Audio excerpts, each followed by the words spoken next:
Hey Rebel Rouser, I'm Alan Voivod and this is Star Wars 7 by 7, your daily dose of Star Wars joy. And thank you so much for joining me for it. So I want to hear your answers to this one. If you're catching this on YouTube, comments are right there. If you're catching an audio version, please head over to the blog post at sw7x7.com for this show's episode and leave a comment and let me know the answer to this question for you. If you could have just one Force ability in real life, which one would you pick and why? This is coming from Star Wars Conversation Cards, the very fun set from Kelly Knox and Insight Editions. We did a piece on this, I think, last month, I think it was, and we also had a conversation with Kelly Knox earlier in the year about it. The set also comes with this fun little book that expounds on the questions in the Conversation Cards kit for the one we're talking about today. It says, Jedi Knights use incredible Force abilities such as the Jedi Mind Touch, which plants strong suggestions in another mind. Many Jedi have heightened reflexes and senses, and they can use telekinesis to push or move objects. Some have visions of the future,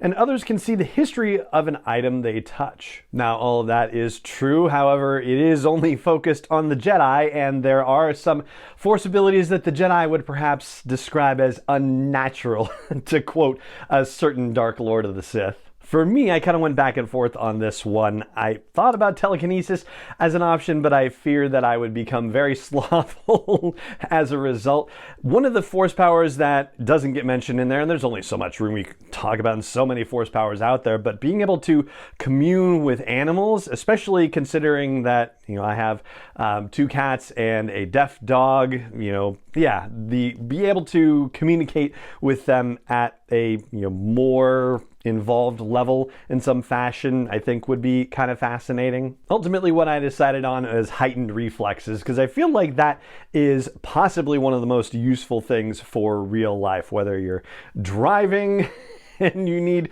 to make some sort of, last minute maneuver to keep yourself or other drivers safe on the road. If you're playing any kind of sport, then certainly heightened reflexes would definitely be of use to you. And it's almost like having premonitions after a fashion, right? Like when Qui-Gon is talking to Shmi about how Anakin is able to react in pod racing, and it seems like he's able to make a move before there's even a necessity to make a move while he's racing. So yeah, for me, it would be heightened reflexes. And then as a close second, it would be communing with people like our senior producer here, Indy, who, if you're catching the YouTube version, I'm holding him up on camera because he is in the studio right now, in case you're listening to the audio version and wondering what the heck is going on. So that's my answer, and again, I want to hear what yours is. So if you are catching this on YouTube, use the comments right there, and if you are listening to an audio version, head over to the blog post for the show's episode at sw7x7.com and drop a comment there. I would love to hear from you.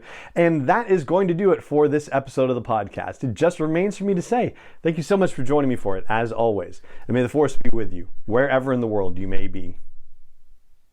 Star Wars 7 by 7 is not endorsed or sponsored yet by Lucasfilm Limited, Disney, or 20th Century Fox, and is intended for entertainment and information purposes only. Star Wars, the Star Wars logo, all names and pictures of Star Wars characters, vehicles, and any other Star Wars related items are registered trademarks and/or copyrights of Lucasfilm Limited, or their respective trademark and copyright holders. May the Force be with them. All original content is copyright by Star Wars 7 by 7. We hope you love it.